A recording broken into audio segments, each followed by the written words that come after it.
Hi అండి, welcome back to my channel. ఈరోజు నేను పాలక్ పన్నీర్ ప్రిపేర్ చేయబోతున్నాను. దీనికోసం ఏంటంటే మనం ముందుగా ఫ్రెష్ పన్నీర్ని తీసుకొని క్యూబ్స్ లాగా కట్ చేసి పెట్టుకోవాలన్నమాట.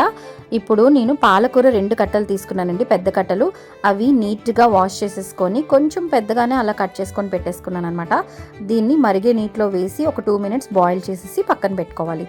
ఇప్పుడు దాన్ని వాటర్ని మొత్తం స్ట్రెయిన్ చేసేసి చల్లారనివ్వాలండి. సో మన పాలకూర లీవ్స్ చల్లారేలోపు మనం కొన్ని పేస్టులు ప్రిపేర్ చేసేసుకుందాం. ఒకటి ఏంటంటే జింజర్ గార్లిక్ పేస్ట్, ఇంకొకటి ఈ చల్లారిన పాలకూరని కూడా వేసి మంచిగా బ్లెండర్లో వేసేసి పేస్ట్లా చేసేయాలి. దీని తర్వాత 2 పెద్ద టొమాటోలు అండి తీసుకొని నేను పేస్ట్లా చేసేసాను. ఓకే, మిక్సర్ జార్ వాడేసాను అన్నిటికీ, నో ప్రాబ్లం, హ్యాపీగా మీరు వాడేసుకోవచ్చు.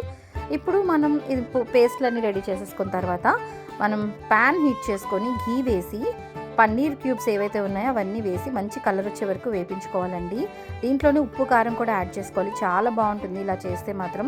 మంచి ఫ్లేవర్ వస్తుందన్నమాట మనం యూజ్ చేసిన ఘీ కానీ ఆయిల్కి కానీ. ఇప్పుడు కొంచెం ఆయిల్ యాడ్ చేసి నేను అందులో కొంచెం జీరా వేసి ఇంకా ఫైన్లీ చాప్డ్ ఆనియన్స్ కూడా వేసానండి. దీంట్లోనే కొంచెం జింజర్ గార్లిక్ పేస్ట్, మనం ప్రిపేర్ చేసుకున్న టమాటో ప్యూరీ కూడా వేసి టమాటోల్లో పచ్చిదనం పోయే వరకు కూడా బాగా వేపించుకోవాలన్నమాట. సో ఇది బాగా వేగుతున్నప్పటికీ మనకి ఒక 2-3 minutes పడుతుంది. దాని తర్వాత ఇందులో కొంచెం చిల్లీ పౌడర్, ఇంకా సాల్ట్, నేను ఇది హోమ్ మేడ్ గరం మసాలా వేస్తున్నాను ఇక్కడ, మా ఇంట్లో ప్రిపేర్ చేసుకుంటా అనమాట.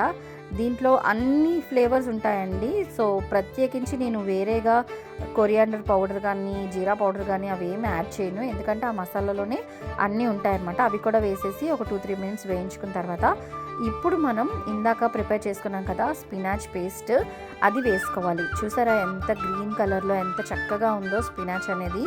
సో అలా ఉండాలన్నమాట ఆకు, అప్పుడే మనకి ఏంటంటే కర్రీకి కూడా మంచి టేస్ట్ వస్తుంది, హెల్త్ బెనిఫిట్స్ కూడా ఉంటాయన్నమాట.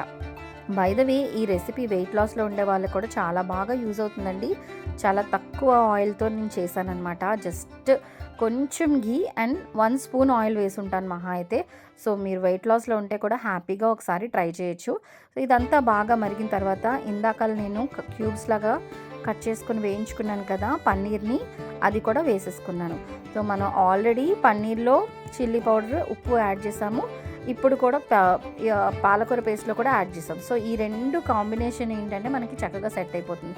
ఇప్పుడు మన రెస్టారెంట్ స్టైల్లో రావాలి అంటే మనం ఇందులో 1/2 tablespoon షుగర్ వేసుకోవాలండి. కొంచెం ఏదైనా లో ఫ్యాట్ మిల్క్ వేసుకోవచ్చు అనమాట, వాళ్ళు క్రీమ్ వాడతారు, నేనైతే లో ఫ్యాట్ మిల్క్, మాకు కౌ మిల్క్ వస్తుంది, సో అది వేసుకున్నాను. దానిలో ఏదైనా మీగడ పాటు ఉంటే అది కూడా వేసేసుకోండి. దీని తర్వాత క్రష్ చేసిన కసూరి మేతి కూడా వేసేసుకొని ఒక 2-3 minutes మూత పెట్టేసి లో ఫ్లేమ్లో బాగా మగ్గిస్తే super yummy tasty palak paneer అయితే తినడానికి రెడీ అయిపోతుందండి. నేనైతే రోటీతో తిన్నాము, దీన్ని ఏ ఫ్లేవర్డ్ రైస్తో తిన్నా కూడా చాలా అంటే చాలా బాగుంటుంది. సో మీరు కూడా ప్రిపేర్ చేసుకొని ఎలా వచ్చిందో నాకు కామెంట్ చేయడం అయితే అస్సలు మర్చిపోకండి. మీ కామెంట్స్ అండ్ లైక్సే నాకు మోటివేషన్ అనమాట.